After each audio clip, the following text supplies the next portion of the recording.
Dark side of the government job preparation. ఎవరైతే అమ్మ నాన్నలు middle class, below middle class అయి ఉండి ఊర్లో ఏదో చిన్న జాబ్ చేసుకుంటా, లేకపోతే కూలి పనులు చేసుకుంటా, వ్యవసాయం చేసుకుంటా డబ్బులు పంపించి ప్రిపేర్ చేపిస్తారు చూడండి, ఆ పిల్లల కోసం ఈ వీడియో చేస్తున్నాను.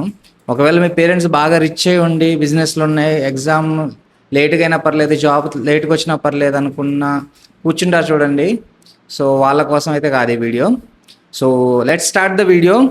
Dark side of the government job preparation.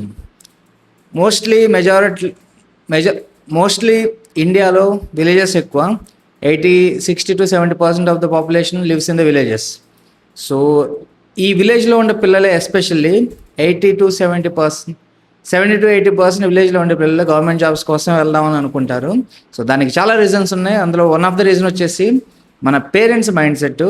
వాళ్ళ ఏజ్ గ్రూప్లో ఎవరైతే గవర్నమెంట్ జాబ్ తెచ్చుకొని కొంచెం సెక్యూర్ జాబ్తో ఉండి మంచిగా లైఫ్ని లీడ్ చేస్తూ ఉంటారు చూడండి, వాళ్ళని చూసి మన పిల్లలకు కూడా గవర్నమెంట్ జాబ్ వస్తే సెక్యూరిటీ ఉండిద్ది, ఎలాంటి కొంచెం సెక్యూరిటీ ఉండిద్ది అండ్ కొంచెం సమాజంలో రెస్పెక్ట్ ఉండిద్ది అని చెప్పి గవర్నమెంట్ జాబ్స్కి ప్రిపేర్ చేయమంటారు.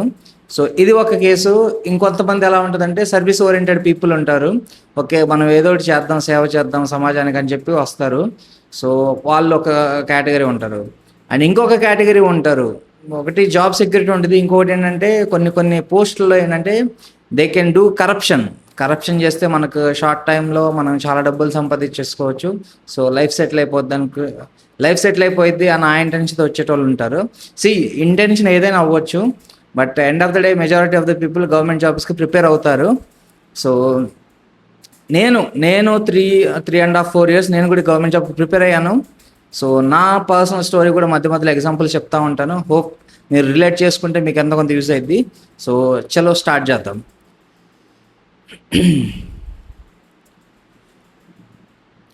ఒక పర్సన్ గవర్నమెంట్ జాబ్ ప్రిపేర్ అవుతాను ఫిక్స్ అయినప్పుడు ఎవరో ఒకరిని చూస్తారు, అరే వాళ్ళు సక్సెస్ అయ్యారు మనం కూడా అవుతాం, వాళ్ళకి వచ్చినప్పుడు మనకెందుకు రాదు అని చెప్పి స్టార్ట్ చేస్తారు. ఒక జాబ్ ఉందనుకోండి, 1000 మంది రాస్తున్నారు, లేకపోతే 10,000 మంది రాస్తున్నారు కేటగిరీని బట్టి. మనం ఆ ఒక్కళ్ళు వచ్చిన వాళ్ళని చూస్తాం తప్పితే ఆ మిగిలిన 999 మంది లేకపోతే 9,999 మంది ఫెయిల్ అయి ఉంటారు, వాళ్ళని మనం చూడం. ఎంతసేపు మనం ఆ ఒక్కళ్ళు మనమే అవుతామని అనుకుంటాం.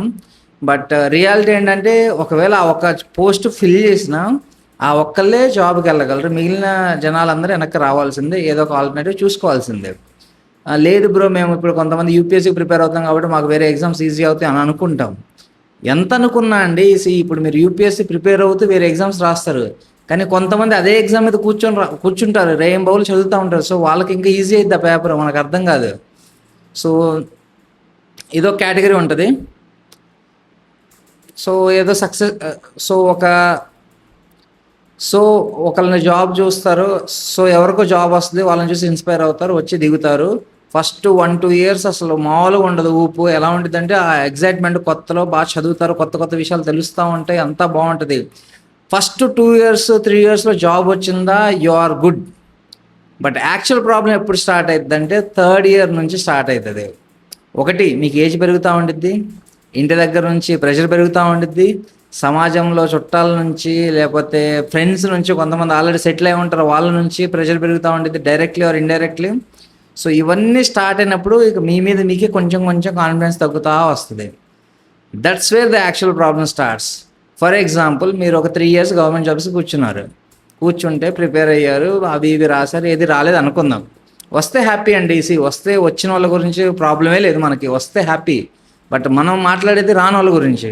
Other side, just imagine 3 years కూర్చున్నారు, మీకు జాబ్ రాలేదు. తర్వాత ఏం చేస్తారు? ప్రైవేట్ జాబ్కి వెళ్తే ప్రైవేట్ జాబ్లు ఇస్తారా? ఫస్ట్ క్వశ్చన్ వాళ్ళు అడిగేది రెజ్యూమే చూసి మీకు 3 years గ్యాప్ ఎందుకు వచ్చిందంటారు. ఓకే, మీరు హైలీ టాలెంటెడ్ అయి ఉండి ఏదో ఒకటి చేసి క్లియర్ చేస్తారు ఇంటర్వ్యూలు, లేకపోతే టెక్నాలజీ నేర్చుకుంటే అది ఓకే. ఇప్పుడు నాకు తెలిసిన ఒక ఫ్రెండ్ ఉన్నారు, తను హైలీ టాలెంటెడ్, తను యూపీఎస్సీ 3 times రాసి, యూపీఎస్సీ తనకి 6 times ఉంటుంది, బట్ 3 times తను రాసి 3 times మెయిన్స్ రాశాడు. సో బ్యాడ్ లక్ అవ్వలేదు, అందరికి అవ్వదు, చెప్పాను కదా, ఒకరికి అవుతుంది, మిగిలిన వాళ్ళు వెనక్కి వస్తారు. సో బ్యాడ్ లక్ అవ్వలేదు. But is so talented. తను ఒక టెక్నాలజీ నేర్చుకున్నారు, విత్ ఇన్ 6 monthsలో నేర్చుకున్నారు, 18 lakhs per annum ప్యాకేజ్ కొట్టారు.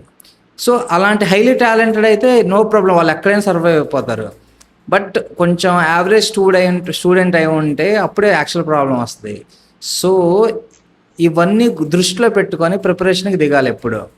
నన్ను అడిగితే పర్సనల్గా నా పర్సనల్ ఎక్స్పీరియన్స్తో చెప్తున్నాను. నేను ఎంఎస్సిలో ఉన్నప్పుడు I started my UPSC preparation. ఫస్ట్లో ఎలా ఉండేదంటే ఊపు అసలు మనకు తిరుగులేదు. మనం యాక్చువల్లీ నేను మంచి స్టూడెంట్, నేను బాగా చదువుతాను. అంటే ఇలా చెప్పుకోకూడదు, but I'm a good student. మరి తోపు అని కాదు, అలాగని మరీ వర్స్ట్ ఏం కాదు. I'm a good student. So నేను బాగానే చదువుతాను. నాకు నమ్మకం ఉండేది, మనకెందుకు కావది, అదే సోషల్ స్టడీస్ కదా, ఏముండద్దు అనుకొని ఐ స్టార్టెడ్ మై ప్రిపరేషన్. చదువుతా ఉంటే 1 year బాగానే అనిపించింది, 2 years బాగానే అనిపించింది. 3rd yearకి వచ్చినప్పుడు okay maybe it's not my cup of tea అని నాకు అర్థమైపోయింది. ఎందుకంటే మనం ఎంత టాలెంట్ ఉన్నా ఎండ్ ఆఫ్ ద డే మీ గవర్నమెంట్ జాబ్స్లో కొంచెం అదృష్టం కూడా ఉండాలి. నా దరిద్రం అంటే నాకు తెలుసు. సో నాకు అంత అదృష్టం లేదు, నేను రియలైజ్ అయ్యాను, నేను వదిలేశాను. బట్ ఈ ప్రాసెస్ మొత్తంలో the one thing I did was, నేను 2nd సెమిస్టర్లో ఉన్నప్పుడు I started my preparation. MSc 2nd సెమిస్టర్లో ఉన్నప్పుడు 3rd సెమిస్టర్కి వచ్చి 4th సెమిస్టర్కి వచ్చే స్టార్టింగ్ టయానికి ఓకే కొంచెం అర్థం అవుతుంది. ఓకే దాని రియాలిటీ ఏంటి, అసలు ఎగ్జామ్ ఎంత టఫ్ ఉంటుంది, ఎంత టఫ్ ఉన్నా మనం ఎంత చదివినా మనకు రావడానికి మనకు ఎంత ఛాన్స్ ఉంది, అవన్నీ రియాలిటీ అర్థమైనప్పుడు నేను ప్లేస్మెంట్కి కూర్చున్నాను. మాకు ప్లేస్మెంట్ ఒక సెల్ ఉంటుంది, అందులో మన నేమ్స్ ఉంటాయి, ఆటోమేటిక్ మన నేమ్స్ ఉంటాయి. మీకు ఇష్టం లేదు, మీరు హైయర్ స్టడీస్కి వెళ్ళాలనుకుంటే మీ నేమ్ తీపించుకోవచ్చు. అలా మాకు స్టార్టింగ్లో చాలా మంచి కంపెనీస్ వచ్చినాయి. మర్సిడీస్ అని చెప్పి అలా మంచి కంపెనీస్ వచ్చినాయి. అప్పుడే 8 to 10 LPA ప్యాకేజెస్, నేను చెప్పేది 2021 గురించి. అప్పుడే 10 LPA వచ్చే ప్యాకేజెస్ వచ్చినాయి. సో నాకు కొంచెం మంచి గ్రేడింగ్ ఉంది, మంచి స్కోర్ ఉంది. సో చాలా వాటికి నేను షార్ట్ లిస్ట్ అయ్యేటోని, బట్ నేను కూర్చునేటోని కాదు ఇంటర్వ్యూస్కి. ఒక పాయింట్ తర్వాత నేను ప్రతిదానికి వెళ్తాను, కూర్చోవట్లేదు, ఇంటర్వ్యూస్ ఇవ్వట్లేదు, ఎగ్జామ్ రాయట్లేదు. సో మా కోఆర్డినేటర్ ఉంటారు కదా, ఏదైతే ఈ ప్లేస్మెంట్ సెల్ కోఆర్డినేటర్, ఒకవేళ నువ్వు ఉన్నావు అనుకో, ఎగ్జామ్ రాయి, ఇంటర్వ్యూస్ అటెండ్ అవ్వు, లేదంటే నువ్వు నీ నేమ్ తీసేసుకుని వెళ్ళిపో, వేరే వాళ్ళకి ఛాన్స్ వస్తుంది అన్నారు.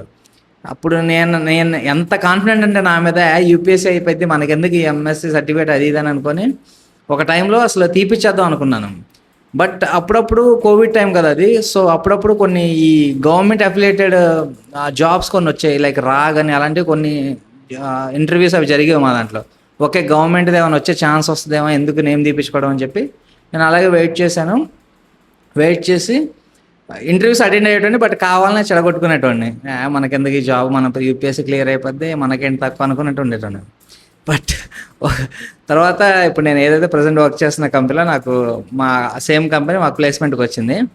ఓన్లీ రీజన్ ఈ కంపెనీ జాబ్ తీసుకోవడానికి ఒకే ఒక రీజన్ ఏంటంటే, మా ఇంటి పక్కనే కంపెనీ ఉందని. అంటే పక్కనంటే మరీ పక్కన కాదు, ఒక 1 kilometer ఉంటుంది అంతే, ఒక 5 minutes బైక్ మీద వెళ్తే. ఒకటే రీజను, ఏదైతే తోపు కంపెనీలు వచ్చినాయి, ప్యాకేజీలు ఇచ్చినాయో దాంట్లో ఇది సగం కూడా కాదు నేను తీసుకున్న ప్యాకేజీ. బట్ తీసుకున్నాను, ఎందుకంటే ఇంటి దగ్గరే కదా, దట్టు కోవిడ్, సో ఖర్చులకైనా పనికి వస్తుందని చెప్పి ఒక్క చిన్న రీజన్ తీసుకున్నాను. బట్ ఇంకొక ఆలోచన ఏంటంటే, ఓకే ఎందుకైనా మంచిది ఒక బ్యాకప్ ప్లాన్ ఉండాలి. యూపీఎస్సీ మనకు కొంచెం రియాలిటీ అర్థం అవుతుంది, అప్పుడే ఒక బ్యాకప్ ప్లాన్ ఉండాలని చెప్పి పెట్టుకున్నాను. సో నాది ఫ్రైడే రోజు నేను ప్రాజెక్ట్ సబ్మిట్ చేశాను, మండేలో ఆఫీస్లో జాయిన్ అయిపోయాం. ఎందుకంటే ప్లేస్మెంట్ కాబట్టి మనకు ముందే అన్నీ అయిపోతాయి. మనం లాస్ట్ సెమిస్టర్ పాస్ అవ్వలేదు, వాళ్ళు అడగలేదు ఇప్పటివరకు. సో ఆల్మోస్ట్ 5 years అయింది నాకు జాబ్ వచ్చి. నేను చేసిన బెస్ట్ థింగ్ ఏంటంటే అదే, ఆ రోజు కనుక ఆ జాబ్ తీసుకోకపోయామంటే నేను పక్కా సఫర్ అయ్యేటోడిని. So what I'm trying to tell you here is, especially middle class people, below middle class people. మా అమ్మ నాన్నలు అయితే ఏం చదువుకోలేదు, మా అమ్మ నాన్నలకి సైన్ పెట్టడం కూడా రాదు లిటరల్లీ. వాళ్ళంత కష్టపడి చదివించారు, ఏదో ఈరోజు అలా ఉన్నామంటే వాళ్ళ వల్ల కారణం. సో నేను వాళ్ళ మీద భారం అవ్వకూడదన్న రీజన్తోనే ఈ జాబ్ తీసుకున్నాను. నా ఖర్చులు నేను పెట్టుకోవాలి, వాళ్ళని ప్రతిదానికి అడగకూడదనే చిన్న రీజన్తో తీసుకున్నాను. బట్ ఇప్పుడు 5 years తర్వాత చూస్తే ఇప్పుడు ఇదే నాకు లైఫ్ అయింది. అంటే నాకు మంచి శాలరీ వస్తుంది, ఇప్పుడు అంతా బాగానే ఉంది. బట్ ఆ రోజు నేను జాబ్ తీసుకోకపోయింటే నా పరిస్థితి అంటే. సో నేను ఇక్కడ చెప్పాలనుకున్నది ఏంటంటే, ఎవరైతే middle class people, below middle class people ఉన్నారో, ముందు మీరు ఏదో ఒక జాబ్ చూసుకోండి. మీ కోర్స్ అయిపోయిందా, ముందు ఏదో జాబ్ తీసుకోండి. జాబ్ తీసుకొని జాబ్ చేస్తూ చదవండి. ఏంటి బ్రో జాబ్ చేస్తూ చదివితే ఎందుకు అవుతుంది, అవ్వదు కదా అంటారు. అవ్వదు, మేబీ 2 yearsలో అయితే 3rd year వెళ్ళొచ్చు, ఒక 1 year ఎక్స్ట్రా పట్టచ్చు, మేబీ ఒక 6 months ఎక్స్ట్రా పట్టొచ్చు. బట్ మీకు ఇక్కడ మెంటల్ ప్రెషర్ ఉండదు. So I hope you are getting what I'm trying to say. మీకు మెంటల్ ప్రెషర్ ఉండదు, మీకు చాలా రిలాక్స్డ్గా ఉంటారు. సో మీకు లక్ బాగుంటే వచ్చేస్తుంది, లక్ బాగాలేదనుకో మీకు మీ దగ్గర ఆల్రెడీ జాబ్ ఉంటుంది కాబట్టి మీకు ఇబ్బంది లేదు. సో అది నేను చెప్పాలనుకున్నది. మేబీ హోప్ఫుల్లీ మీకు ఎంతో కొంత యూస్ అవుతుందని నేను అనుకుంటున్నాను. మీకు ఏమైనా డౌట్స్ ఉన్నా, ఏమైనా క్లారిటీ కావాలన్నా కామెంట్స్లో పెట్టండి, మాట్లాడుకుందాం. Thanks for watching. Follow the channel, subscribe the channel. మళ్ళీ కలుద్దాం నెక్స్ట్ వీడియోలో. Bye bye, see you.